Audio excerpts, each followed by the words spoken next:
Halo, saya Raham dan selamat datang di Gamer Weekly, di mana kami akan merangkum berbagai berita menarik selama 1 minggu ke belakang ini. Jadi ada berita menarik apa aja di minggu ini? Yuk langsung kita bahas di video. Fans Persona siap-siap karena franchise ini bakal rayain anniversary ke-30 mereka di Indonesia. Di tengah persiapan Sega Atlus Festival Jakarta, ada kabar gede yang baru aja dikonfirmasi. Event ini resmi jadi bagian dari perayaan 30 tahun Persona. Event ini bakal digelar di Mall of Indonesia yang berada di pusat perbelanjaan Kelapa Gading, Jakarta Utara. Info lebih lengkap akan segera menyusul, tapi eventnya sendiri sudah dijadwalkan segera berlangsung pada 7-8 Februari 2026 mendatang. 2 hari penuh buat Persona fans dan juga Atlus enjoyers. Kalau kalian fans Persona, ini event yang nggak boleh dilewatin. Jadi siap-siap aja karena Februari bakal ada yang mengganggu kedamaian. Jadi siapa di sini yang udah siap berangkat? Seberapa sering kalian mentok parah di game sampai pengen nyerah? Nah, Sony punya solusi buat masalah itu. Sony baru aja mengajukan paten yang ngasih gambaran soal AI assistant di PlayStation. Namanya AI Generated Ghost Player dan ini bukan sekedar hint biasa. Jadi konsepnya kalau kalian benar-benar stuck, AI bakal munculin karakter ghost yang dibuat dari data dan rekaman gameplay sebelumnya. Ghost ini ngerti konteks situasi kalian, lalu nunjukin langkah atau aksi yang tepat buat ngelewatin bagian yang sulit. Bukan cuma lihat bayangan orang lain, tapi solusi yang relevan sama kondisi kalian sendiri. Level bantuannya juga cukup fleksibel, mau cuma petunjuk ringan bisa, butuh ditunjukin input tombol rumit juga bisa. Bahkan kalian bisa minta tolong pakai bahasa natural tanpa buka menu ribet, jadi nggak perlu buka panduan di luar game.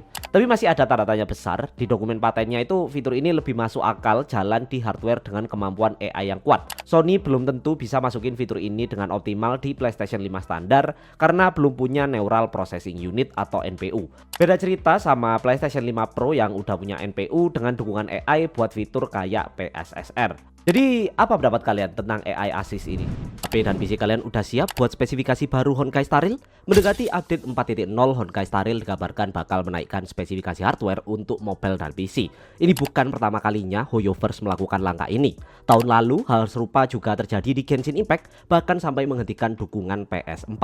Yang bikin kaget tentu Honkai Star Rail itu masih relatif muda dan skala kontennya itu lebih kecil kalau dibandingin sama Genshin. Tapi kok tuntutan speknya bisa ikut naik? Alasannya ya mengarah ke memastikan stabilitas update dan performa untuk jangka panjang.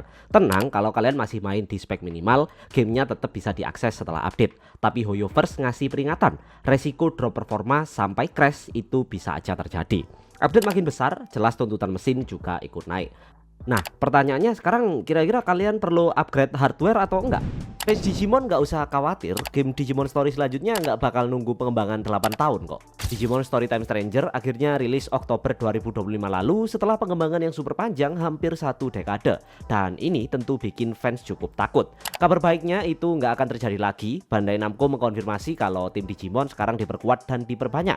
Workflow-nya lebih rapi dan kolaborasi dengan Toei Animation juga makin solid. Tujuannya ya biar pengembangan lebih stabil dan nggak makan waktu yang absurd kayak Time Stranger. Untuk sekarang masih belum ada judul baru yang diumumin, tapi udah mulai diaba-aba sih ini.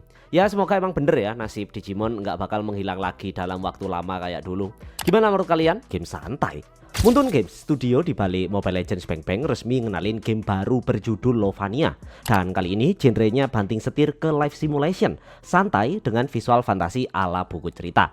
Dari first look aja Lovania kelihatan serius, ada cutscene sinematik, dunia warna-warni yang detail, dan 3 karakter utama dengan banyak opsi kostum buat kustomisasi. Soal gameplay, ini game buat gamer yang pengen slow living. Kalian bisa desain rumah, ngatur halaman, bahkan terraforming. Aktivitasnya juga sangat santuy, bertani, mancing, mandi, nonton TV, main minigame, sampai keliling map pakai fitur meluncur di udara. Moonton juga udah buka close beta test first encounter test, tapi masih Android aja dan masih terbatas di China. Yang jelas Slovenia akan dirilis untuk Android dan iOS, tapi tanpa tanggal rilis pasti dan masih belum ada kepastian masalah rilis global. MOBA ke live sim, apakah Moonton sedang memasak? Kalian bakal cobain nggak? Jadi itu dia berita-berita menarik seminggu ke belakang ini seputar dunia game. Apakah ada berita menarik yang terlewat dan ingin kalian bahas? Langsung aja taruh di kolom komentar. Jangan lupa like, share, dan subscribe kalau kalian suka dengan konten seperti ini. Terima kasih dan sampai jumpa di video berikutnya. Bye-bye.